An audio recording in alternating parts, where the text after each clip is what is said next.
네, 반갑습니다. 오늘 2022년 마지막 달 12월 달에 HBR 특강을 좀 하게 됐네요.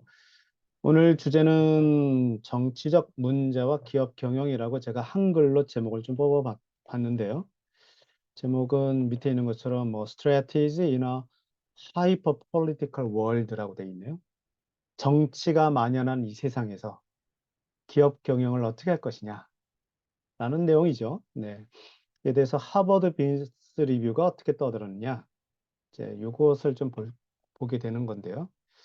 일단 하버드 비즈니스 리뷰가 11월, 12월 두 달치를 합본으로 냅니다. 그러니까 예전에는 한 달에 한 번씩 내고 했었는데 좀 짧아져서 두 달에 한 번씩, 약간 두 달에 한 번 텀으로 내는데요. 요게 이 표 커버예요.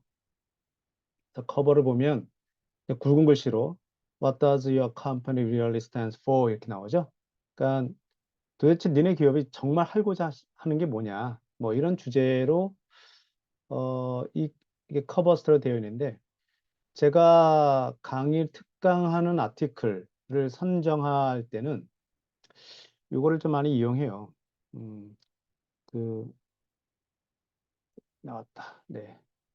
그 하버드 미스 리뷰 그 잡지에 보면 뒤쪽에 이그제큐티브 서머리가 있거든요. 예, 그걸 보면 좀 개괄적인 내용을 좀 파악하기가 좀 용이하죠. 그래서 이그제큐티브 서머리에 보니까 스팟라이트, 그죠? 예, 이걸 좀 봐라. 이 하버드 비즈니스 리뷰의 편집자들도 사실 어마무시한 세계적인 탑 수준의 학자들이라고 봤을 때, 그네들이 심사숙고하게 선별한 그 아티클이 HBR에 실릴 텐데, HBR 안에서도 요거 좀 눈여겨보세요라고 하는 거란 말이죠. 그런 거라면 좀 눈여겨봐야 되지 않겠냐, 이런 생각을 하게 되는 것 같아요. 그래서 이 말하자면 커버 스토리의 전체 주제가 Define your organization's value. 니네 조직이 기업, organization은 기업이라고 해야 되겠죠. 이제 니네 기업이 뭘 어떤 가치를 얘기하고자 하는데 제대로 그 정의하고 있느냐. 뭐 그런 내용을 하는 거죠. 그러한 주제로 네, 이 세 가지 아티클을 일단 선별한 거죠. 그 중에서 저는 다 하기 귀찮으니까 네, 요거를 골라본 거예요. 그러면 잠깐 그 다른 이 2호의 다른 아티클은 뭐가 있는지 한번 잠깐 엿볼게요. 네. 여기 보니까 How We Did It. 요 코너는 그냥 CEO의 인터뷰 같은 내용입니다. 아마 베스트 프랙티스를 CEO의 입으로 주로 하게 돼요. 또 Managing Yourself 이 코너는 제가 코너라는 말을 썼는데 아, 하버드 비즈니스 리뷰 입장에선 저희는 이러한 카테고리를 중요하게 생각합니다. 라는 표현이죠. 네. 그래서 Managing Yourself, 즉 셀프 리더십, 네, 수신제가 치고 평천하의 수신에 해당되는 그런 주제로 뭐 이런 내용들이 좀 담겨져 있네요. 음, 예, 1대1로 미팅할 때 이렇게 해라. 이런 내용이에요. 또 볼까요? 네. 보니까 매니지먼트 일반에 관련해서 주제가 나오는, 와, 저도 몰랐는데 하버드 비즈니스 리뷰가 100년 됐어요. 100년인가? 100년, 그쵸. 100년 됐다고 하네요. 와. 그래서 100년을 돌이켜보면서 뭔가 얘기를 하고 있는 것 같고, 음. 그다음에 리더십 관련해 가지고 뭐 경주차 포뮬러 1의 대표적인 어떤 레이싱 그 저기 얘기잖아요. 이제 그걸 빗대어서 리더십을 얘기한 것 같고, 네, 이노베이션 그리고 다이버시티하고 포용성, 포용, 오 이런 주제를 다뤄요. 아마도 그 기업은 특히나 여기서 다루는 기업들은 거의 대부분 다국적 기업, 멀티내셔널 컴퍼니들이 많죠. 그러니까 다양한 인종과 다양한 사회 시스템하고 부닥칠 수밖에 없으니까 기업 경영에 있어서 다이버시티, 그다음 포용성 굉장히 중요한. 이슈죠. 네. 그래서 어떤 기업의 사례를 가지고 얘기하나 봐요. 네. 또 보면 이게 좀 신기했어요. 네. 와, AI와 머신러닝이 정말 중요하거든요. 저희는 그렇게 중요하게 생각하고 다루고 있습니다. 꼭지가 AI와 머신러닝 꼭지로 사례를 얘기하고 있네요. 그다음에 멘토링. 그러니까 셀프 리더십 관련해서도 여러 가지 분야가 있었는데, 그 중에서도 멘토링을 따로 끄집어내서 얘기를 하고 있고, 뭐 영업, 판매야 뭐 중요하죠. 네. 그리고 보니까 Sustainable Business Practices, 예, 지속 가능한 경영의 어떤 사례들 얘기하고 있죠. 그래서 이게 꼭지만 보더라도 아하, 어떤 것을 중요하게 생각하고 있구나라는 것을 좀 엿볼 수가 있을 것 같아요. 그 중에서 저는 오늘 아까 말씀드린 것처럼 커버 스토리, 때로는 커버 스토리가 아닌 사이드 주제에서도 제가 뽑기도 하는데 커버 스토리 할 폴리티컬, 정치를 다뤘기 때문에 제가 좀 눈여겨 좀 보게 됐어요. 그래서 이 아티클을 보니까 저자가 말이죠. 네. 로트만 로트만 스쿨의 전 총장, 예, 이 제일 저자고, 로트만 비즈니스 스쿨은 캐나다에 있는 아주 유수의 대학이죠. 대학교는 100년, 거의 100년 넘었는데, 비즈니스 스쿨이 만들어지는 것은 1950년대부터 좀 만들어졌어요. 아무튼 굉장히 유서가 깊은 곳에 있는 학자고, 또 두 번째 저자는 이 BCG, 버스턴 컨설팅 그룹의 회장이네요. 보스턴 컨설팅 그룹은 맥킨지에 더불어서 이 전략 컨설팅, 특히 마케팅 이런 쪽에 굉장히 밝습니다. 그래서 맥킨지 쪽은 이제 구조조정 쪽에 좀, 좀, 좀 특화됐다는 느낌이 있다면, 이 보스턴 컨설팅 그룹, BCG라는 이 컨설팅 그룹은 마케팅이라든가, 뭐, 세일즈 이런 쪽에 약간 더 포커스를 둔 듯한 느낌을, 느낌 같은 느낌을 좀 받고 있어요. 그래서 이러한 배경으로 제가 아티클을 선정했고 저자는 이런 배경에 있는 사람이다라고 말씀 좀 드렸습니다. 자, 그래서 이 문제를 좀 다루는데요. 제가 그 HBR을 다루는 이유는 그 세계적인 수준의 담론을 얘기하고 있기 때문에 한번 좀 알아보자라는 측면이 좀 있고요. 두 번째는 두 번째는 아, 여기서 이야기하는 내용들이 맞고 틀리는 것은 중요하지 않아요. 그러니까 그래도 HBR, 하버드 비즈니스 리뷰가 얘기를 했다라는 것은 또 의미가 있기 때문에, 똑같은 의견을 갖는다 하더라도, HBR을 빗대어 얘기하면 좋잖아요. 그래서 다른 곳에 인용하기 위해서, 그래서 HBR을 소개를 합니다. 그래서 여기 있는 레퍼런스를 이용하셔서, 뭐, 논문이라든가, 또 강의라든가, 칼럼 같은 거 쓰실 때, 여기 나온 주제를 가지고, 활용하시면 도움이 되지 않겠나. 그런 제안을 드립니다. 일단 간단히 한 줄로 한 페이지 요약을 해봤어요. 핵심 내용은 현실적으로 기업 경영하고 정치가 분리하기 어렵다라는 현실론적인 맥락에서 그럼 어떻게 할 것이냐? 즉 충돌할 때 어떻게 할 것이냐? 그래서 방법을 5가지를 얘기하고 있네요. 사실 저는 그 하나하나 가지고 막 동의하거나 그러지는 않아요. 네, 그냥 HBR이 이렇게 얘기하고 있구나. 딱 그 정도의 스탠스를 가지고 항상 이렇게 비판적으로 봅니다. 여러분도 같이 그렇게 비판적으로 좀 봐주셨으면 좋겠어요. 그래서 같이 토론을 하고 의견을 나눴으면 좋겠습니다. 네. 첫 번째는 원칙을 되짚어보고, 원칙이 중요하다는 얘기죠. 전략적 선택을 해야 된다. 좋은 말이죠. 네. 그런 거구나. 두 번째는요, 윤리적 문제를 다뤄요. 예, 윤리적 문제는 초장에 해결해야 된다는 내용을 다룹니다. 여기서 재밌는 포인트는 윤리가 뭐지? 이거 논쟁이 심해요. 그죠? 윤리와 도덕의 논쟁, 굉장히 철학적인 논쟁이에요. 그래서 잠깐 한번 살펴보게 한번 볼 거예요. 네. 그다음에 세 번째는 원칙을 꾸준히 소통해야 된다. 뭐 당연한 거 아니겠어요? 네. 네 번째는 업계를 뛰어넘는 공조. 나 혼자 하기 힘들면 이 업계와 업계 바깥에 있는 사람도 같이 끌어들여서 이 문제를 해결하자. 뭐 그런 내용이죠. 다섯 번째는 learning from mistake, failure. 그죠?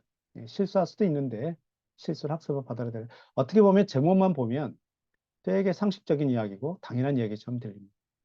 근데 이 기업 사례로 하나하나 따져봤을 땐 이게 쉬운 문제가 아니고 살떨리는 문제가 될 수 있습니다. 한번 좀 볼게요. 먼저 여기 2008년에 총기 사건, 미국은 총기 사건 원청 많이 나니까요. 이제 좀 큰 사건이었나 봐요. 그러니까 델타라는 항공사가 NRA,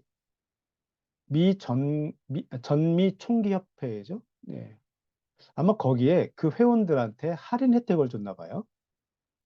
그런데 델타 항공사가 이젠 더 이상 할인 혜택 안 줄 거예요라고 대들었어요. 대들었더니만 조지아주에서 델타 항공사에게 줬었던 석유 보조금을 철회시키네. 이야, 이럴 때 델타는 어떻게 해야 될까요? 델타는 왜 저랬을까요? 네, 그런 것들인 거죠. 두 번째는요, 네, 인권 문제. 네. H&M, 네, 유명한 패션 브랜드죠. 그래서 중국에 30년 동안, 아니죠. 중국에서, 중국에 있는 공급 업체들 등등 해서, 야, 인권 문제가 좀 심각하다라고 좀 문제 제기를 했나 봐요. 그러니까 정부가 나서서 불매운동하지는 않았을 거예요. 아마 조직적으로 불매운동에서 매출이 확 떨어졌다는 거 아니죠? 어, 떨어졌다는 거 아닙니까? 그러면 이 회사 입장에서 어떻게 해야 될까요? 네.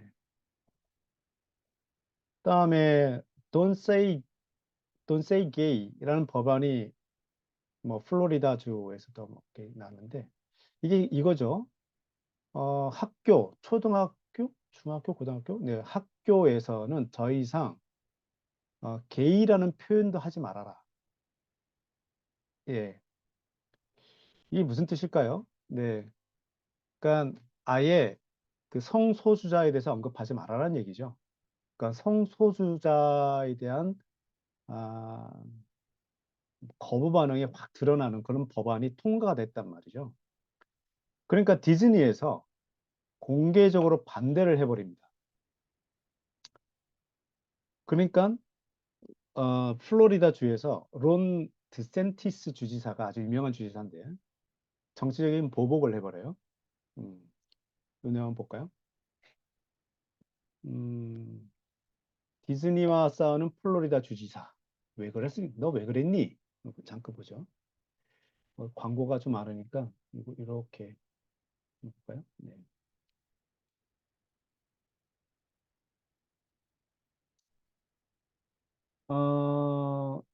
쭉 보면 뭐 올랜도 상징처럼 플로리다가 대립하고 있다. 공화당 출신이고 이게 그 제2의 트럼프라고 얘기할 정도로 트럼프하고 맞서 싸가던 트럼프한테 졌어요. 근데 굉장히 강성인 공화당 정치인인데 금지했단 말이죠. 네, 근데도 금지했습니다. 근데 여기서 재미있는 것들이 디즈니가 왜 이렇게 반발하게 나왔냐 이거예요. 보니까 디즈니의 직원이 7만 5천 명이 단체로 성명을 냈어요. 그러니까 직원들이 들고 일어난 거죠. 예. 그러니까 그제서야 뒤늦게 디즈니가 반대 입장을 밝혔습니다. 그러니까 시작은 종업원 직원들이 먼저 시작한 거예요. 예. 그리고 정치 자금도 기부하지 않겠다고 이제 CEO가 딱 밝혔단 말이죠. 그러니까 공격 당합니다. 플로리다 공화당 정치인한테. 아마 디즈니가 워낙에 큰 덩치의 세금을 납부하다 보니 그 플로리다 주에서부터 여러 가지 혜택을 많이 받았어요. 근데 그 혜택 뭐 굉장히 좀 복잡한 이야기 같은데 어쨌든 간에 그 지방 정부로부터 받았던 혜택을 끄는 거죠. 치사하게. 그런데 디즈니가 재밌는 것은 디즈니가 그 뒤에 입장을 취하고 있지 않아요. 약간 이것만 보면 깨갱한 것 같기도 한데 근데 그도 그럴 게 일단 뭐 여러 가지 이유가 있겠죠. 법안은 통과됐으나 그게 실행되기까지는 1년 걸린다. 즉 내년 6월 달에 이제 본격적으로 그 법안이 이제 발효가 될 텐데 그때 디즈니가 움직일런지 모르겠어요. 음, 뭐 이런 이야기가 있습니다. 어떠시나요? 네, 흥미롭죠? 네, 그렇습니다. 또 우크라이나 사태 때 이 맥도날드가 그러니까 굉장히 맥도날드뿐만 아니라 많은 기업들이 러시아의 지사를 철회시키거나 매장을 철수하고 막 그랬었죠. 그래서 맥도날드도 사업 철수를 했습니다.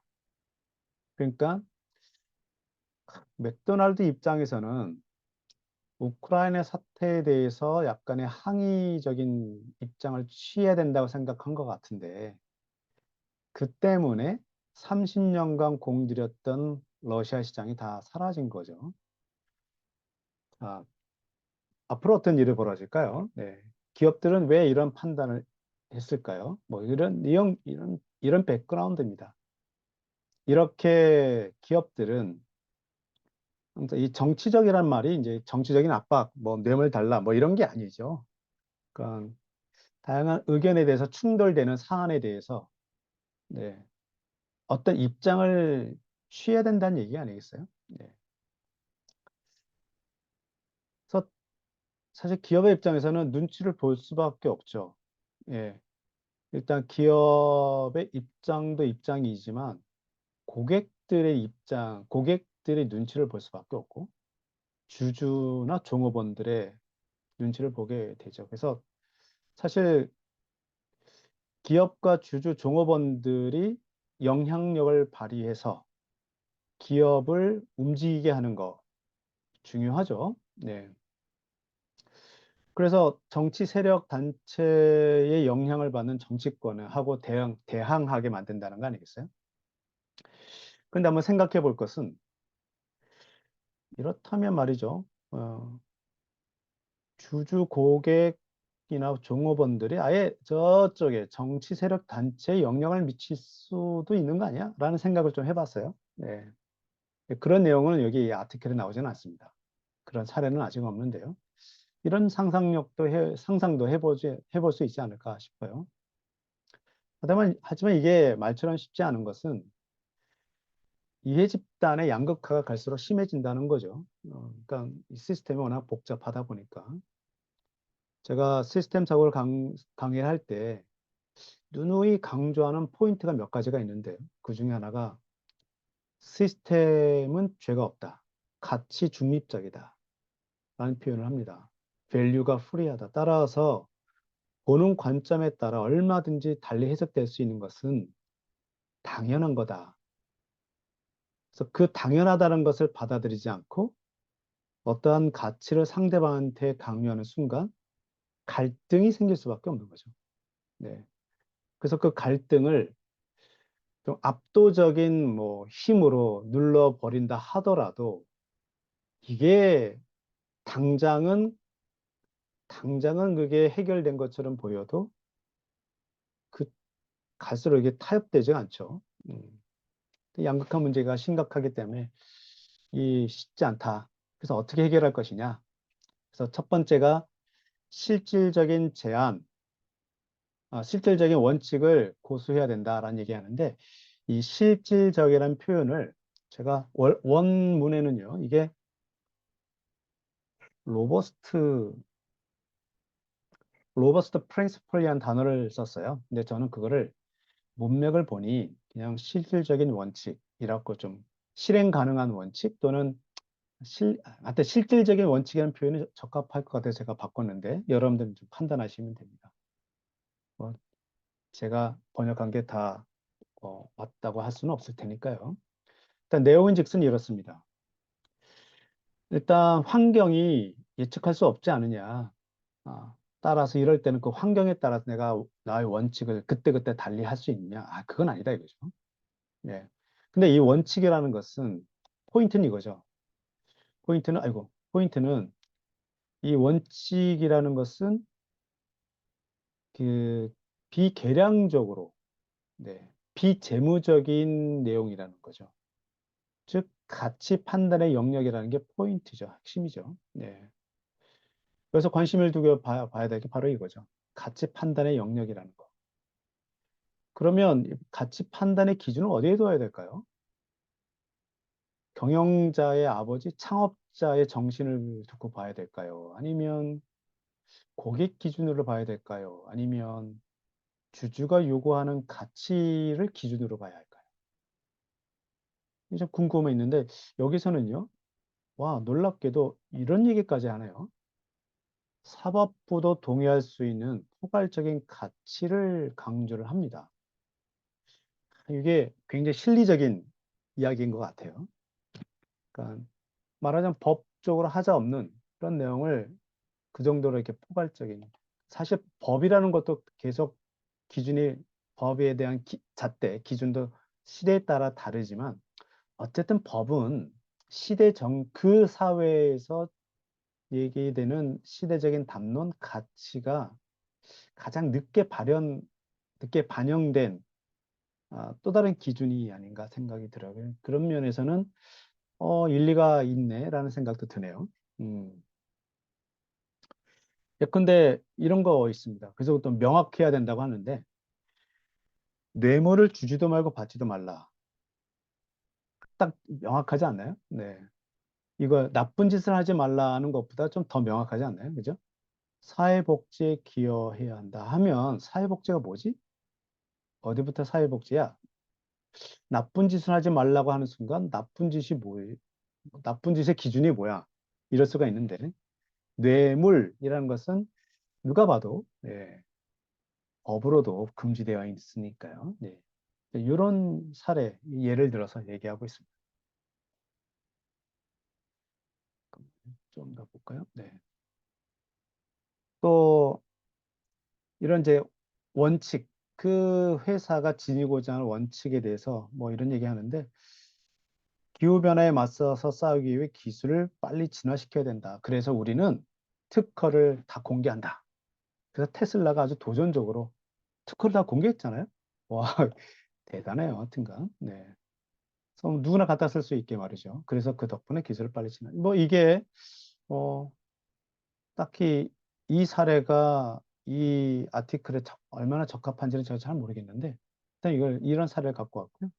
이 아티클에서는 또 스타벅스 사례를 갖고 왔는데 스타벅스가 전 세계에서 소싱하잖아요. 어마어마하게 많은 나라와 농장들과 거래를 하고 있기 때문에 이 사회적인 어떤 문제들, 예컨대 저임금 문제라든가 노동 착취의 문제, 그래서 결코 자유롭지 못하죠. 그래서 그거에 대한 고민을 좀 해서 나름대로 해결책을 제시했나 봐요. 그게 바로 카페 프랙티스라는 건데 카페가 커피 앤드 파머 에쿼티에 준비를 하죠. 뭐 내용인즉슨 뭐그 최저임금을 줘야 된다. 누구나 다 받아야 된다. 근데 아주 어떻게 보면 상식적인 이야기일 수 있는데 이게 30개 국가에 40만 개 농장을 매니지먼트 한다 입장에서는 아주 굉장히 놀라운 결정이라도 할 수 있을 거예요. 아무튼 여기서 그 뽑을 수 있는 것은 이제 원칙에 대해서 좀 더 실질적인, 그러니까 저는 실질적이라는 표현을 쓰는데, 로버스트한, 뭐 또 견고한 그런 원칙을 가져야 된다라는 얘기했고요. 두 번째는요, 윤리적 문제는 조기에 해결해야 된다. 근데 윤리와 도덕의 차이가 뭘까요? 이거에 대해서 한번 음, 관심 있으실 것 같긴 한데, 두 번째. 그래서 이것저것 좀 찾아봤는데요. 에틱과 모럴, 도덕. 이 주로 에틱을 윤리라고 번역하고, 모럴을 도덕으로 번역을 보통 하더라고요. 이게 철학적으로도 굉장히 논쟁이 있는 거라서, 저는 이 정의를 좀 따왔습니다. 그래서 에틱을 저는 윤리적인 문제라고 번역을 했는데요. 기본적으로 비슷하대요. 그런데 뭔가 좀 다른 이유는 뭐니 에틱은 약간 엑스터널 코드 오브 컨덕트 예컨대 윤리 헌장 뭐 이런 느낌이 좀 강하고 또 종교적인 색채가 좀 강한 반면에 모랄은 개인적인 거라든가 또는 관습 이런 쪽이 좀 강하다는 거예요. 좀 더 살펴볼까요? 네, 보면 뭐 이런 얘기 하고 있죠? 네, 그렇습니다. 요 우리 참석하신 분한테는 제가 채팅창으로 요 링크 하나 보내드릴게요. 예. 뭐 모랄은 인디비주얼 소셜 시스템 그래서 뭐 이런 얘기 좀 하고 있죠. 네. 그래서 재미있는 것은 요 그레이 영역을 보면 윤리적인 것을 윤리적인 것과 도덕적인 것이 충돌되는 경우 예컨대 내부 고발자가 경우는 어떨까요? 내부 고발자. 예, 그런 케이스가 대표적인 거죠. 양심의 양심 상황 이건 아니야. 윤리적으로는 내가 이렇게 고발하면 안 되겠지만 아니 그래도 해야 돼. 뭐 이런 느낌이 있는 거죠. 여기 보면 원어가 캐릭터란 말에서 나와서 이 에틱을 품성의 영역이라고 얘기하시는 분도 계세요. 네. 뭐, 모랄 커스텀. 그래서 좀 다양하게 있는데 저는 네. 여기서 이제 에틱을 윤리로 해서 갖고 왔는데요. 이 대목에서 제가 재밌는 거 하나 좀 보여드리겠습니다. 최근에 구글이 곧 없어질 거라고 할 정도로 어마어마한 최신의 인공지능 이 검색 기능이 좀 나왔는데 이것도 한번 제가 채팅창으로 보여드릴게요. 여기서 검색을 하면요 기가 막히게 아, 대답을 해줘요. 한번 볼게요. 한글로도 됩니다. 윤리와 도덕의 차이는 이렇게 질문하잖아요. 얘가 어떻게 대답하는지 보세요.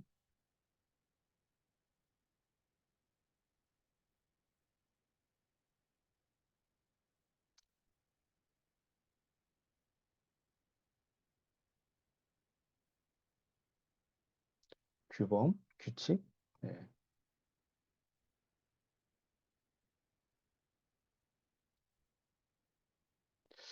그래서 제가 윤리와 도덕의 에틱과 모럴의 차이를 이것저것 찾아봤는데 얘가 되게 근사하게 정리를 해주고 있어요. 사람이 하는 것 같지 않아요? 그것도 굉장히 철학적인 질문인데 어떻게 보면 이 대답을 해주네요. 이거 대박입니다. 예, 요새 핫 이슈예요. 예,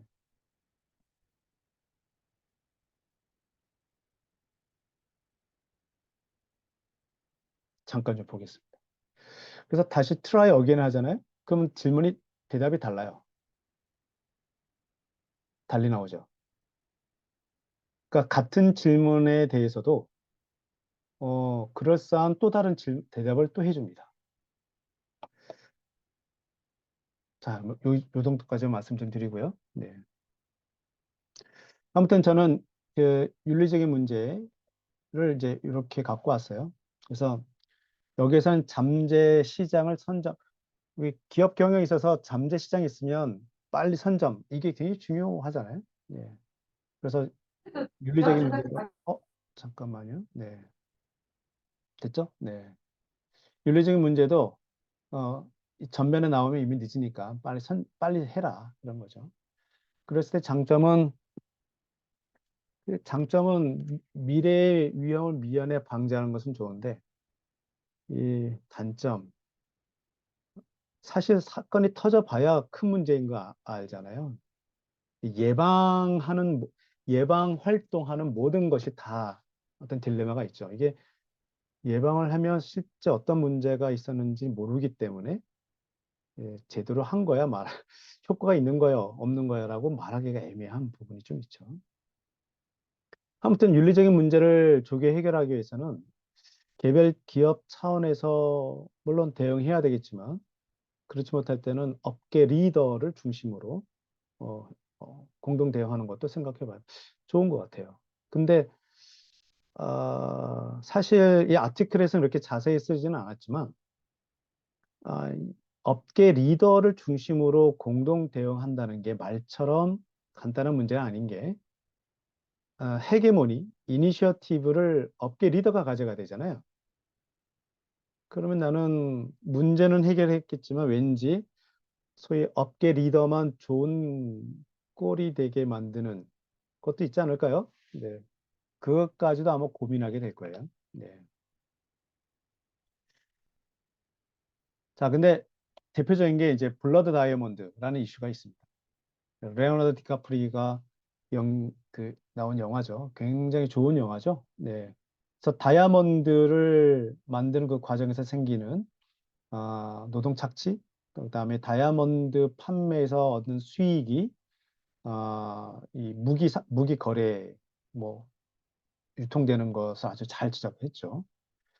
그래서 이 문제에 대해서 갈수록 다이아몬드에 대한 거부 반응이 커지고 있기 때문에 이러한 문제, 다이아몬드 하면 윤리적으로 다이아몬드를 착용하는 사람 입장에서도 꺼림칙하잖아요. 그죠? 주위 사람들이 나를 뭐라고 볼까?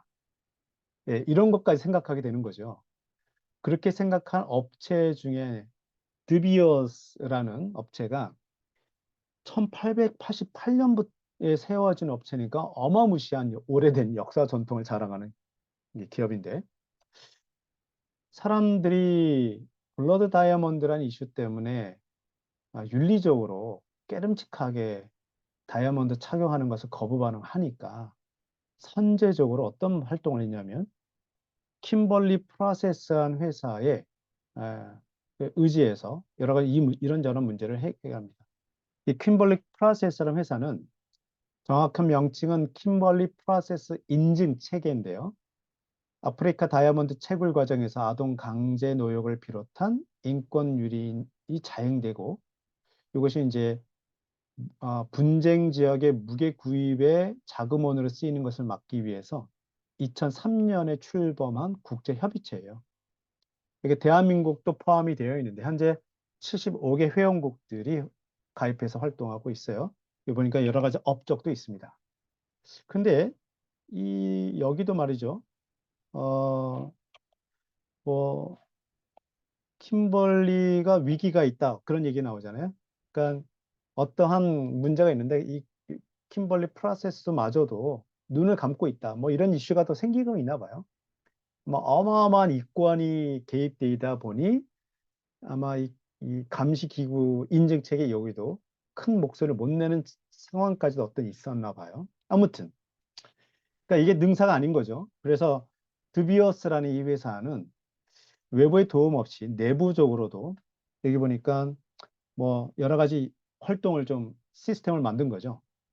그리고 여기 보면 트레이서라고 해서 이 다이아몬드가 채굴에서부터 소비자에 이르기까지 어떤 식으로 유통되고 있는지 그걸 일일이 다 추적해 나가는 이런 것까지 그 만들어 놨어요. 재밌죠? 네. 어, 이게 Building Forever라는 그 자기네 자체적인 캠페인 같은 건데 그런 원칙을 만든 거죠. 내용은 좀 느낌을 좀 보세요. 그러니까 다이아몬드 하면 떠올리는 이건 아프리카 뭐 이런 이슈들 느낌이 오시죠? 오, 2030 골 이런 걸 만들어서 뭔가 우리는 잘하고 있어요라는 것을 계속 강조하고 싶은 모양이에요. 네. 또 느낌만 보시죠. 아동 얘기 나오네요. 우리는 아동 착취 안 할 거예요. 느낌이 팍 강하죠. 그다음에 뭐 이런 식으로 굉장히 이미지 쇄신 하려는 노력, ethical practices across industry 뭐 이런 얘기 하면서 그렇죠? 네. 그래서 우리가 만든 다이아몬드는 이런 식의 많은 기여도 하고 있다. 그래서 착용해도 좋다라는 이미지를 심어주는 거 아니겠어요? 음, 그래서 동물도 보호하나 봐요. 네. 굉장히 정성을 많이 들였다는 게 느껴지시죠? 네. 그래서 이렇다 이거죠. 그래서 우리가 착용하는 것은 예쁜 거예요. 착용해도 좋아요. 사도 괜찮아요. 라는 이미지를 심어주고 있죠.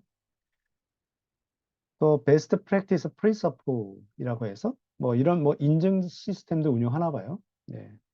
그래서 뭐 매년마다 어워드를 하는 것 같고, 네, 그렇습니다. 그러니까 이런 식으로 해서 선제적으로, 선제적으로 이 문제를 해결한다. 뭐 괜찮은 것 같아요. 네.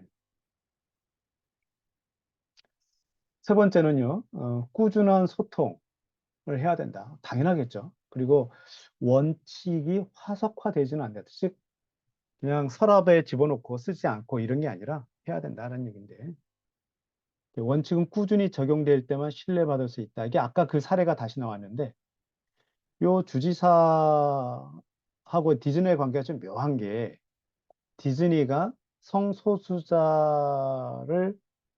이렇게 박해하는 듯한 법안을 낸 저 플로리다 주지사의 반대 목소리를 했단 말이죠.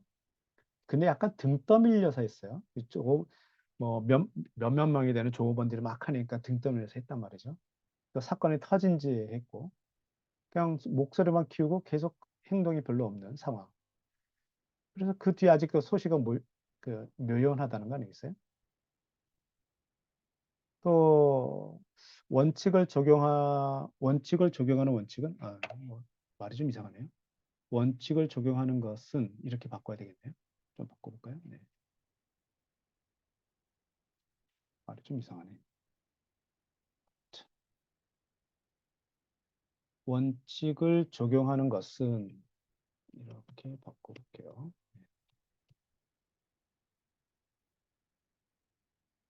원칙을 적용하는 것은 이해관계자와 함께 선제적으로 그리고 협력해서 해결하는 것이다. 좋은 얘기죠.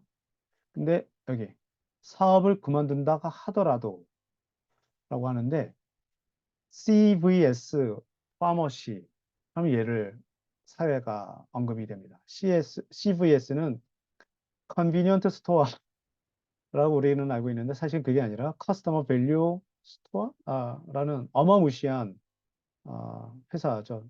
1964년부터 있는데 이 역사가 굉장히 복잡해요. 예, 역사가 어디 보자 볼까요? 음, 63년도에 있는데 지금 지점이 9천 개나 넘는 지점이 있고요. 네. 또 회사 인수가 여러 개가 되다 보니까 종업원이 23만 명, 20만 명 되고 뭐 그러네요. 그래서 이름이 여러 번 바뀌어요. 네, 커스터머 밸류 스토어에서부터 시작해서 여러 번 이렇게 바뀌고 있는데 여기서 타바코를 한번 좀 쳐볼게요. 네, 타바코, 타바, 타바, 타바 아닌가? 아무튼 네, 그 파머시라고 해서 의약품만 판매하는 건 아니죠. 미국의 CVS 파머시는 별의별 걸 다 파는 그런 장소잖아요. 약간 우리나라 같은 경우에는 올리브영 같은 느낌이 좀 강해요. 예, 별의별 걸 막 파는 올리브영과 편의점 그 사이 같은데 심지어 담배도 팝니다. 역설적이죠. 별의별 걸 파니까 담배도 팔아요. 그 매출이 꽤 쏠쏠합니다. 예, 그래서 이 회사가 점점 몸집이 커지니까 자꾸만 담배 파는 게 눈에 거슬리게 되는 거예요. 본인들도 그렇고 소비자들도 그렇고 지역 사회에서도. 근데 26억 원의 매출을 차지하는 담배 판매를 2014년 2월 달에 선언합니다. 우리는 더 이상 판매 안 하겠다고. 네, 대단하죠. 네, 즉 담배 사업을 포기한 거죠. 네, 그래서 2014년 9월 달에 케어마크 CV에서 케어마크라는 회사를 이제 합병하면서 됐는데 주가가 어떻게 바뀌는지 한번 볼게요. 그 기업 얘기할 때는 딴 거보다도 이 주가 가지고 얘기하는 게 참 편합니다. 네. 여기서 우리가 좀 살펴봐야 될 게 과연 이때 경영자들은 무슨 생각을 했을까? 이거예요. 그리고 예, 최대치로 볼까요? 네. 지금 매출이 고만고만 하다가 네. 그죠? 이때부터 급성장하고 최근 들에야 뭐 그렇다 치더라도 급성장하는데 그 2014년도에 선언하거든요. 2014년도 요때입니다. 요때 2월 달에 선언을 했어요. 요때 선언했거든요. 딱 느낌이 오시겠지만 네. 아이고. 성장 가도에 있을 때입니다. 성장 가도에 있을 때 우리 담배 안 팔 거예요. 저 의사결정 쉽지 않았을 것 같아요. 네. 안 그래도 우린 잘 팔아. 잘 나가고 있어. 굳이? 예, 담배까지 우리 안 건드려도 돼. 라는 생각을 할 법도 한데, 어, 야, 저거를 했단 말이죠. 네. 참 대단해요. 네. 그 덕분인지 모르겠지만, 네. 더 주가는 더 올라갔더라. 그러니까 이 의사결정이 결과론적으로 봤을 때, 이 의사결정 옳았다. 이런 얘기도 할 수 있겠죠. 네. 근데 뭐 결과론적 이야기는 누구나 뭐 말할 수 있는 거니까. 저 당시에 정말 살떨리는 의사결정을 하지 않았었을까. 그 의사결정이 놀랍다는 거죠. 네, 의사결정이. 그렇습니다. 네 번째는, 음, 때로는 업계 수준을 뛰어넘어야 된다. 뭐, 사례가 재밌어요. 네. 여기서 얘기하는 이래야 된다, 저래야 된다라는 이 솔루션들은 사실은 어떻게 보면 되게 상식적일 수 있는데, 근데 사례들이 재밌습니다.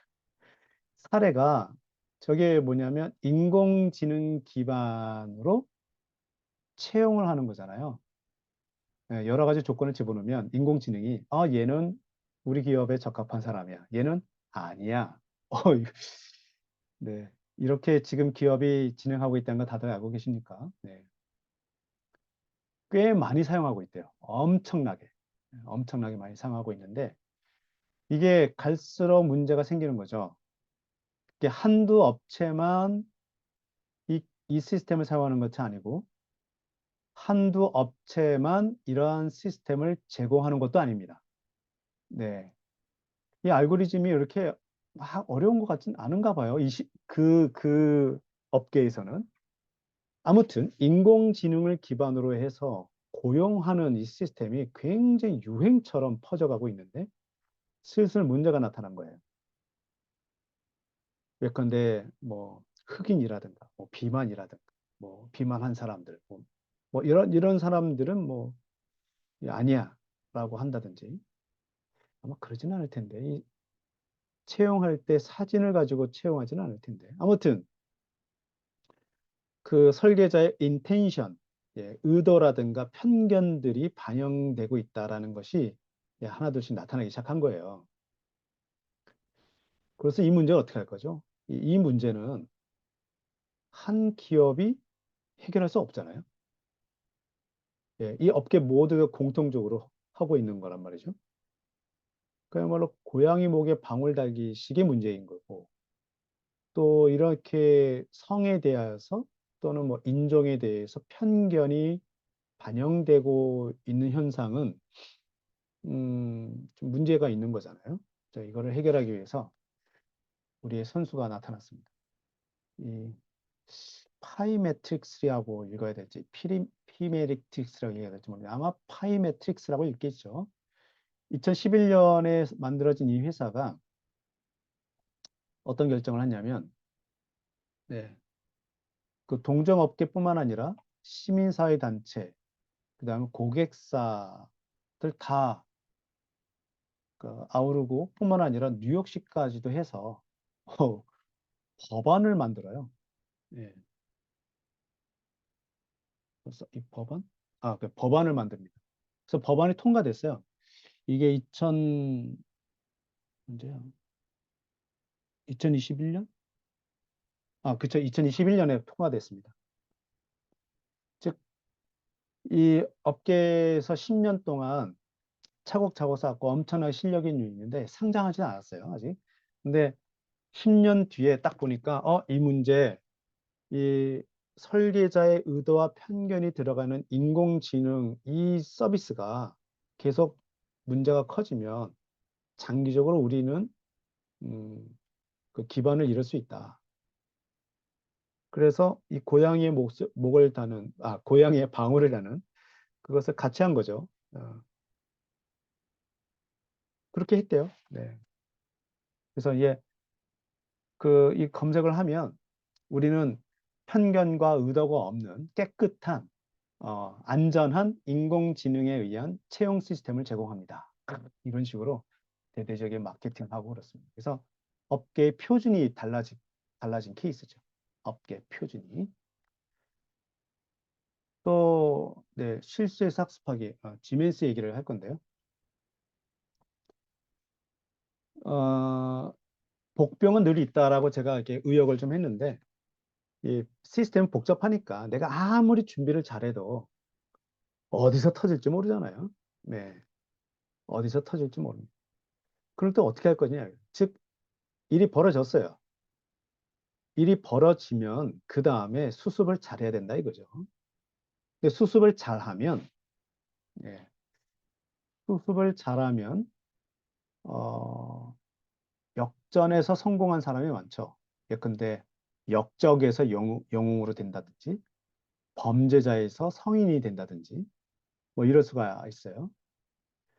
지금 지멘스라는 회사는 1867년도에 세워져서 전 세계적으로 이 전자공학, 그러니까 전자기기 관련된 아주 어, 어마어마한 회사인데요. 예. 여기에서 2008년에 어마어마한 일이 터졌습니다. 2008년에 오른쪽에 보신 것처럼 지금 뉴욕 타임즈에서 대대적으로 했는데 한 곳도 아니고 전 세계에서요. 뇌물 사건이 터진 거예요. 자, 이런 나라, 이런 회사에서 뇌물 사건이 터졌는데 한두 군데가 아닙니다. 전 세계에서. 그래서 그 뇌물 규모가 14억 달러, 우리나라 돈으로 1조 8천억이 생긴 거예요. 예, 그런 터졌습니다. 그래서 난리 난 거죠. 그래서 요 시기에 어떻게 했는지를 좀 보여드리면, 이게 지멘스의 축사된 이야기인데, 자, 보세요.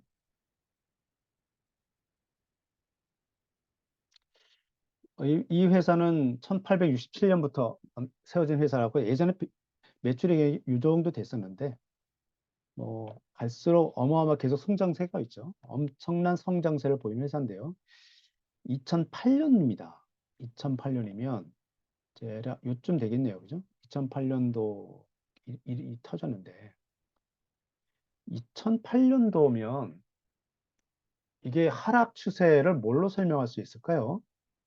2007년부터 시작한 금융위기, 아, 금융위기가 2008년도에 피크를 이뤘기 때문에 그 영향을 받았었다고 얘기할 수도 있을 것 같긴 한데요. 아무튼 이때 터져가지고요. 네, 꼬꾸라지죠. 그래서 2009년 2월까지 꼬꾸라집니다. 그리고 나서 턴오버 하게 되는데 이때 어마어마한 일을 일어났어요. 그래서 처음으로 지멘스 역사상 처음으로 대표 CEO를 외부에서 어, 각 채용을 했고 그 사람이 대수술을 강행했다고 하죠. 그래서 많이 갈아쳤나 봐요. 그래서 결국 성공했고, 예, 성공했고, 이제는 예, 성장 가도를 달리고 있는 거죠. 여기서 던지는 시사점은 그 CEO가 이런 얘기를 해요. 재미있는 표현인데, 예, 실제 그 CEO가 한 말입니다. 다 잘 되고 나서 한 말이죠. Never miss the opportunity that come from a good crisis. 야, 위기를 좋은 위기라고 또 표현했네요. 이거야 뭐 결과론적 얘기니까요. 네. 어, 좋은 위기. 하지만 당시에는 아주 죽고 싶을 정도로 큰 위기였을 거예요. 근데 그 위기에서 기회가 있다 이거죠, 항상. 아, 그래서 그 기회를 난 놓치지 않는다. 그리고 우리는 놓치지 않았다는 얘기죠. 이 스캔들은 오히려 어, 위기감을 만들어줬다 이거죠. 근데 이 위기감은 이런 스캔들 사건이 일어나지 않았더라면 결코 나오기 힘든.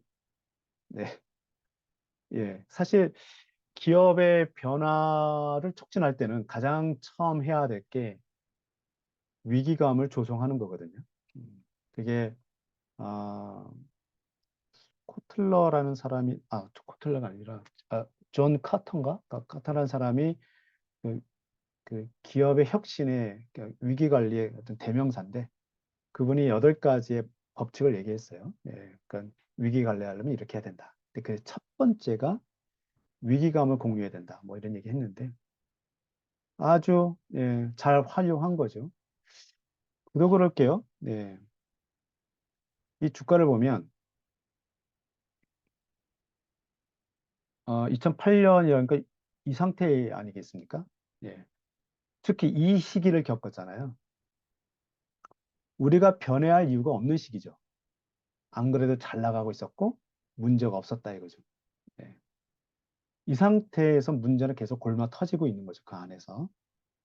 이거를 자생적으로 내부의 힘으로 이걸 해결을 못 한다는 거예요. 그래서 외부의 충격, 네.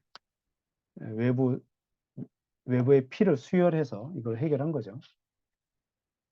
그렇습니다. 그래서 실수를 통해서 학습하는 얘기는 어떻게 보면 제가 세옹지마라는 말을 썼는데 더 적합한 표현이 없을까 좀 도와주세요.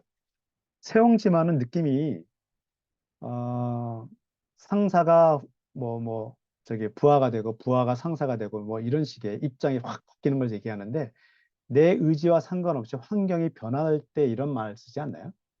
내 의지로 내 의지로 역전되는 상황에 대한 적합한 사자성어가 있으면 좀 알려주세요.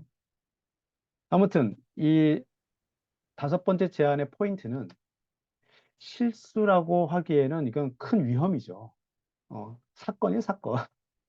사건이 터졌으면 아싸 가오리 그 사건을 오히려 기회를 생각해서 학습하자 전화위복? 전화위복이라고 할까요? 전화위복. 전화위복도 좋네요. 그래요. 생각해보니까 전화위복이 더 나아 보이네요. 그러면 네.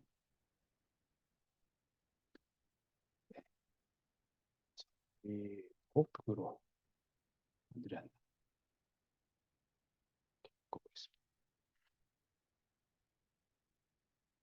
그러니까 사건이 터졌으면 네, 그걸 통해서 오히려 기회를 삼아서 혁신하고 변화해야 된다. 그런 내용이죠.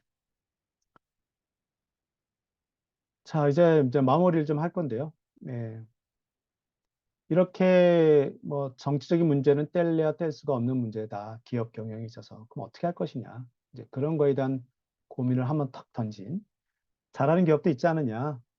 잘해봐라. 뭐 그런 내용이죠. 근데 최근 들어서 현재 진행형으로 진행되는 이 문제가 있습니다. 앨런 머스크하고 애플이 좀 싸우고 있어요. 현재 진행형입니다. 시작은 이렇게 됐어요. 음,